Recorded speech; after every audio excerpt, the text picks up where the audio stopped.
I don't know about you, but 2025 has felt like a very polarizing year. It's felt like the industry has been burning down with every drama and controversy under the sun, and yet we've had no shortage of good games over these last 6 months. Because with Summer Game Fest around the corner, or finished depending on when you watch this, I figured it'd be good to discuss Geoff Keighley's bigger event, the Game Awards. I have my list of nominations, and I guarantee you, some of them you won't expect. So one of the first games that comes to mind released back in February, Kingdom Come Deliverance 2, released by Warhorse Studios, the long anticipated sequel to the original from 2018. And I gotta say, this is probably one of the most immersive medieval RPGs that has been released in recent memory. It takes role-playing to a whole different level, what with the whole 2 million words of dialogue, the alchemy system itself.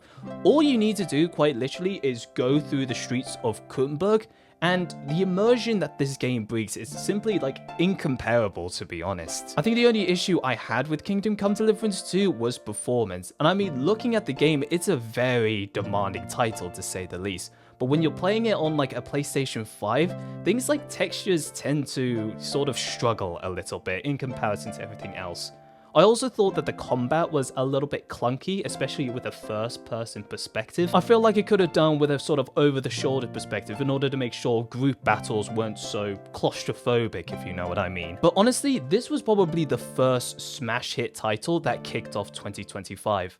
And this was subsequently followed by Monster Hunter Wilds later on in February. This game blew up, and I'm pretty sure it was the biggest title in Monster Hunter's history. Yes, including World. It had a peak of 1.3 million concurrent players on Steam. But the more interesting metric I want to focus on is actually its review scores, which is currently sitting at mixed at the moment. And that's mainly due to one thing: optimization. This game has always had performance issues even before it released, and it's only gotten worse with things like the Street Fighter 6 collaboration update. Things such as visual glitches, bugs, frame rate drops, these things continue to plague the game. But for me, the main issue with the game has to be difficulty. I know this game was meant to be more accessible in comparison to previous titles in order to allow more people to quote-unquote finish the game, but I feel like the challenge was sort of half the fun. I always thought Monster Hunter sort of like the Soulsborne series, in that it's always been about the perseverance and the grind, more so than the actual rewards themselves. Look, even though I prefer Worlds overall, there's a lot of good things that went with this game, and I'm clearly in the minority here because a lot of people clearly resonated with Monster Hunter Wilds. There's a reason why it became one of the biggest releases in the series so far. There's a lot of fun to be had here, when it works, you know? So when February kicked things off with a quite frankly fantastic start, March felt like we were going from Mark 10 to a sudden halt. It was a bit jarring, to be honest, but it also saw the release of one of the most controversial games of the year so far, Assassin's Creed Shadows. I'm not gonna lie, I think there was probably more coverage surrounding the controversy of this game than the actual game itself.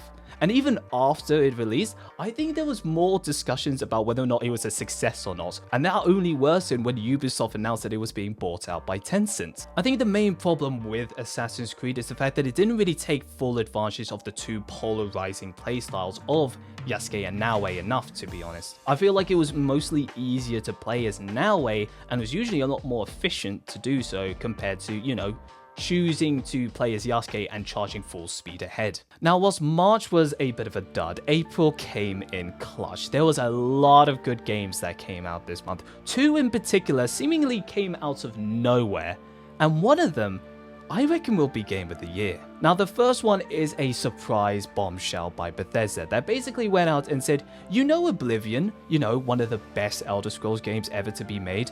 Yeah, we're basically remastering it. Oh, we're also releasing it on the same day we announced it. I mean, word of mouth is one heck of a thing because holy, this thing spread like wildfire. And for good reason as well. I mean, if you want to look at how to do a remaster, this is probably the one to do it. And a title that actually deserves one as well. I can actually see the differences visually instead of one just looking slightly more higher definition than the other. I mean, Virtuos, the studio that made the remaster, absolutely nailed it and had the right mentality when approaching this. Use Unreal Engine 5 to make sure that it's less of an eyesore to look at, but keep everything else like the in-game physics the same in order to retain that jank and charm that made it so appealing to so many players all those years ago. And look, it's technically a game that came out multiple decades ago, But we're no stranger to seeing remakes, remasters, and even DLCs get nominated at the Game Awards, so I wouldn't be surprised if, to be honest, the Oblivion Remastered, as big of a game as it was, did actually manage to make the cut. But as big of a game as the Oblivion Remastered was, this next game is on a completely different league. And of course, I'm talking about Clair Obscur Expedition 33, a game that is still talked about to this day, and in many eyes is probably going to be the favourite to win Game of the Year. A handful of developers at Ubisoft decided to leave to form their own studio, and within their first game decided to create one of the most creative, unique, and emotional games I think I have played in a good while. The story in a lot of games, even some good games, is usually such a throwaway feature. It's not usually something that people would usually discuss when recommending a title to a friend. But in this instance, I think this stands shoulder to shoulder with everything else in this game, and it's probably one of its strongest aspects if I'm being honest. And in terms of gameplay, look, I'm not one to enjoy turn-based games, I usually find them so slow and boring, but every once in a while there's seemingly a title like Undertale, Baldur's Gate 3, and Persona 5 that just manages to win me over. And in 2025, that's Clair Obscur Expedition 33. It somehow manages to add this extra level of interactivity in order to keep it engaging and added some level of skill to the game. I do think some of the dialogue choices are a bit redundant, and the romance just feels like it was thrown in there for the sake of it. And if I'm being honest, some of the animations do look a little bit janky, maybe on purpose, but it kinda does throw you off a little bit considering how good of a game this looks. But honestly, these are smaller nitpicks in the grand scheme of things, and I generally do think this is going to be one of the games that we'll continue to talk about and continue to use as a reference for quality for years to come. But May was the month that saw a lot of hyped up games release, but I don't think necessarily or arguably reached that level of anticipation that was expected of the game. And the first game that comes to mind is Xbox's very own Doom: The Dark Ages, which out of the 3 games released in the trilogy, 2016 Eternal, Doom: The Dark Ages is probably the game with the most mixed reviews so far. And I mean, look, when you look at the Steam page, it's mostly positive, right? And that's because it is a stellar game to play. ID Software do not miss when it comes to creating these Xbox 360 title-like single-player shooter games, right? But I think compared to Eternal, there's a couple of changes here that I feel like kind of set the game back a little bit. And I know I'm not the only one that feels this way. I mean, for me, the reason I like Doom Eternal is because of the faster paced movement. And not only that, but because of how mechanically intense it was. You were always encouraged to swap between weapons such as the super shotgun and the rocket launcher in order to maximize your outgoing damage, right? But in Doom: The Dark Ages, you didn't really get that, to be honest. A lot of the weapons felt less like tools made for specific tasks and more so just weapons of mass destruction, which, you know, might work for some people, but for me just made it feel arguably less mechanically, you know, skillful. And as cool as the shield is, I think it kind of personifies the problems I have with this game. Rather than being encouraged to dodge attacks, you're more relegated to, you know, blocking incoming attacks and throwing the shield in order to clear out rooms of enemies. Doom: The Dark Ages skill expression feels less prominent this time around compared to previous games, and it feels like a title that's more focused on the spectacle of things rather than the actual execution of gameplay. And I feel like this is embodied most through the dragon and mech sequences, which look really cool, but when you actually play them, aren't really quite as intensive as you thought they were. And to be honest, I can't really forgive the toning down of glory kills. I mean, what is this? What happened to cutting demons in half? You're the Slayer, for crying out loud.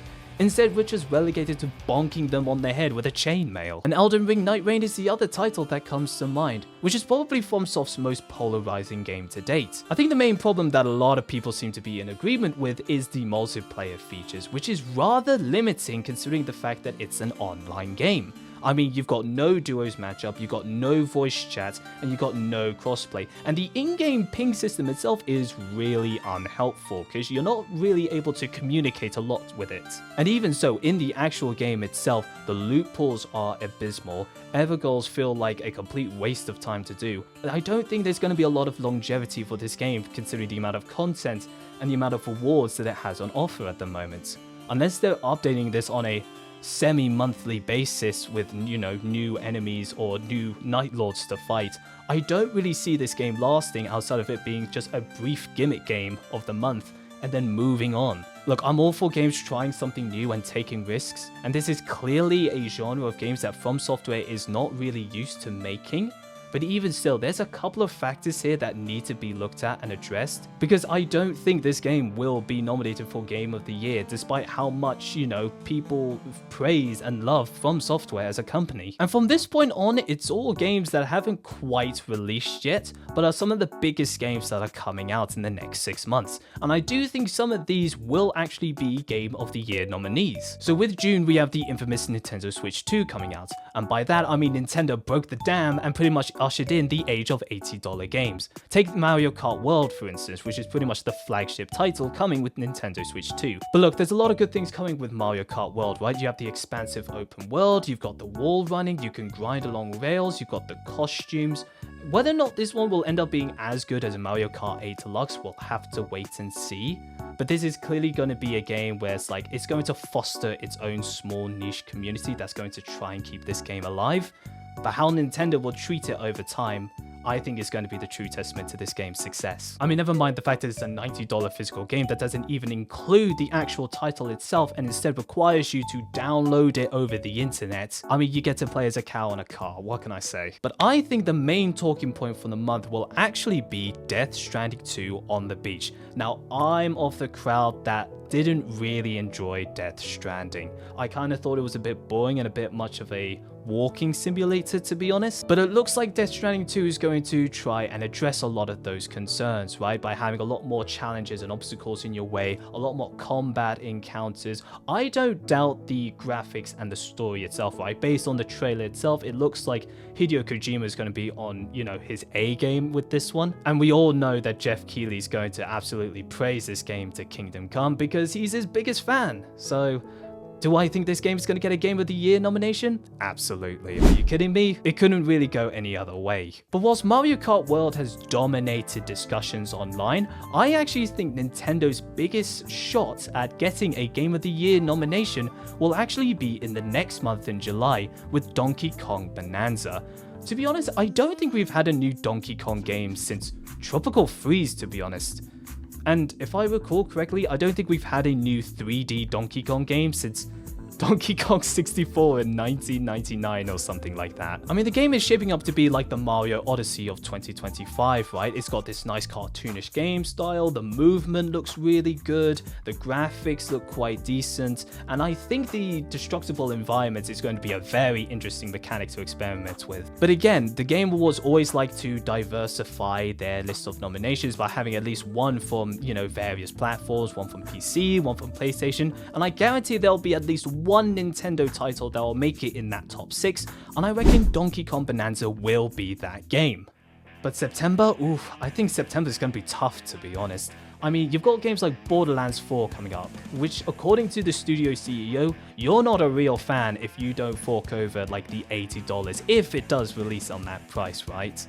But to be honest, looking at the game, I'm not really excited for this title, to be honest. There's not really a lot interesting going on. They've incorporated some Destiny 2 mechanics, I guess. You've got a robot drone companion, you've got gliding, and you've got this Sparrow. Oh wait, I'm sorry, not Sparrow.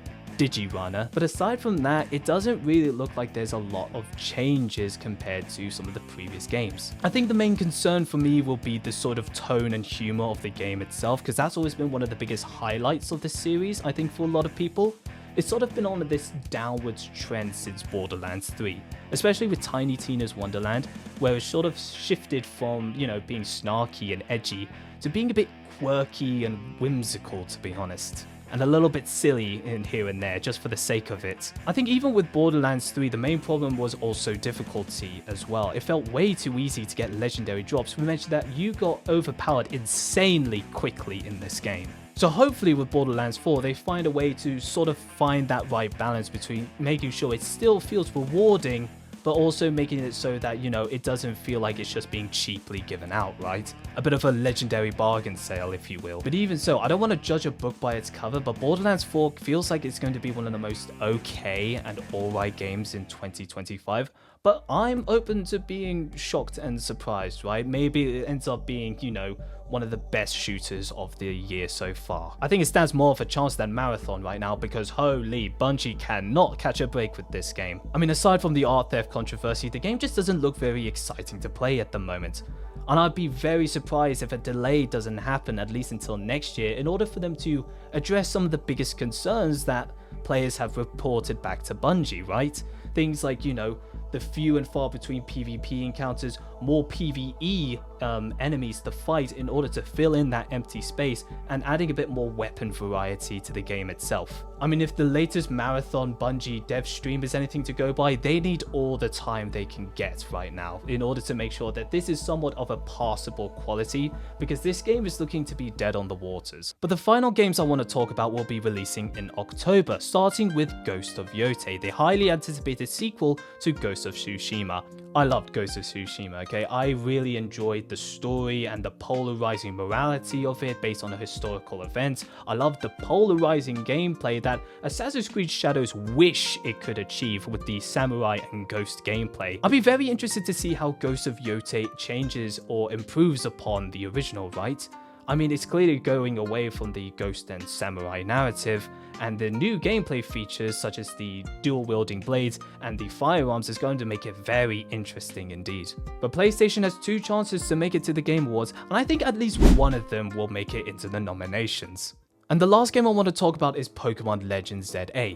Now, I know Pokemon doesn't usually get into the runnings of Game of the Year, right? But I think this one has so many drastic changes going for it that I figured it was at least worth talking about and at least humoring for a moment. And I know that's a bit ironic to say considering how much of a train wreck Scarlet and Violet was, what with the optimization and performance issues it faced over time, and the quite frankly laughable difficulty. But there's so many changes coming with Legends ZA, right? Being able to move your Pokemon in real time in order to dodge attacks, in order to make fights feel a little bit more engaging, or at least bring the illusion of that, right? And the best feature, Mega Evolutions, is coming back. But even still, whether or not all these changes will end up paying off, we'll have to wait and see. It's releasing on both the Switch and Switch 2, so at least it's not locked behind a console paywall. Do I think it's going to get Game of the Year?